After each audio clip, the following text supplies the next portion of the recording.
Hi, I'm Tim, and if you saw my previous video released just before this one, then you'll know we unboxed and took a closer look at the Reolink Argus PT Ultra Wi-Fi solar powered and pan and tilt security camera.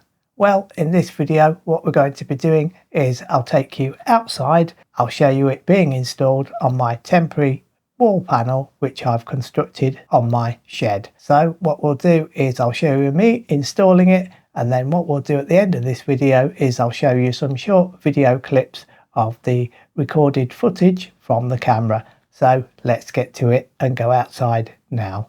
So as you can see, I've got the wooden panel, and what I'm doing is using the spirit level to mark a horizontal line so that it's perfectly level. Then I'm using the horizontal line to mark where the screw holes want to be so that they're level. But of course I will be offering up the bracket on the line so that it lines up the camera horizontally.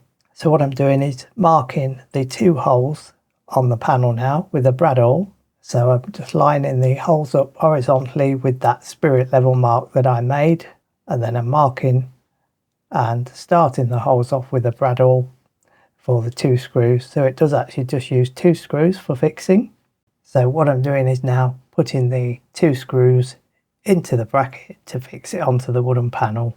Then with the screws fully tightened up, the bracket will be firm onto the panel so that it can't move anywhere. And there we go, that bracket is not moving at all.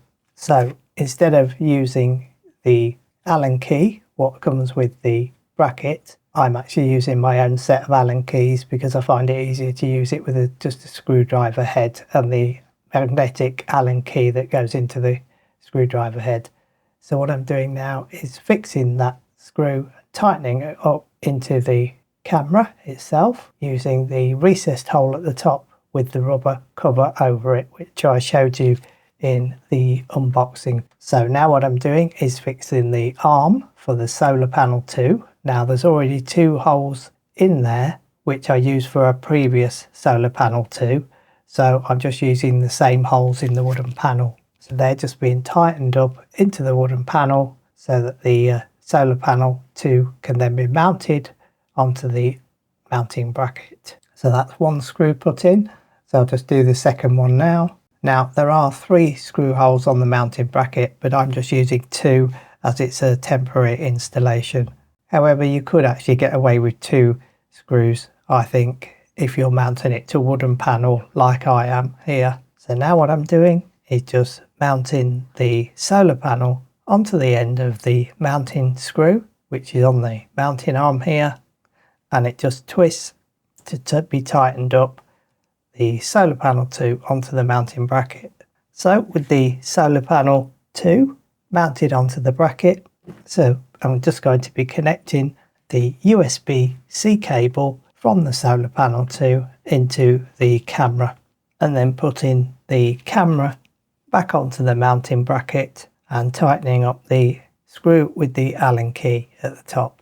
So that's now connected the solar panel 2 into the camera so that it keeps itself fully recharged. So what I'm doing is just temporarily putting the excess cable coil out of the way, and of course leaving some drip loops at the bottom.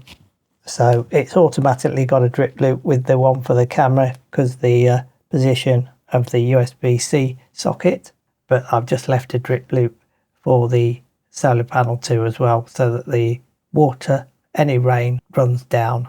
And now what I'm doing is I've taken the camera off the bracket again, and now what I'm doing is fixing the external Wi-Fi antenna into the connector on the camera, and then fixing the camera with the connected antenna for the Wi-Fi and also the USB-C connection to the solar panel. So I'm just screwing the Allen key screw back onto the top of the camera so that it fixes it back onto the mounting bracket. And there we have the solar panel connected up to the camera and also the antenna. So now what I'm just going to do is peel off the protective film from the lens and keep that protective film for future use just in case it's ever required again.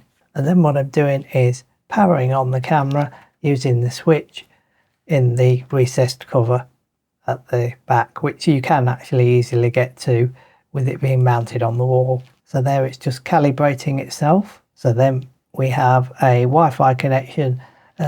I know you can't see this very well on camera, it's due to the sunlight reflecting off my mobile phone screen, but it is actually connected to Wi-Fi, and you can see that the actual lens is moving. So I'm just going through some of the settings. I'm going into the pan and tilt setting. So what I'm doing is just moving the camera slightly and then going into various other settings. And that is it. We have it connected back onto the Wi-Fi.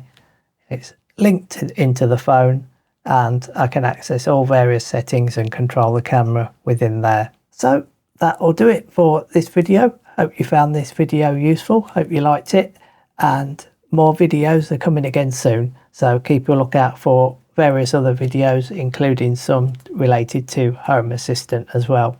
So thanks for watching, and take care, and I'll be back again soon. Bye for now.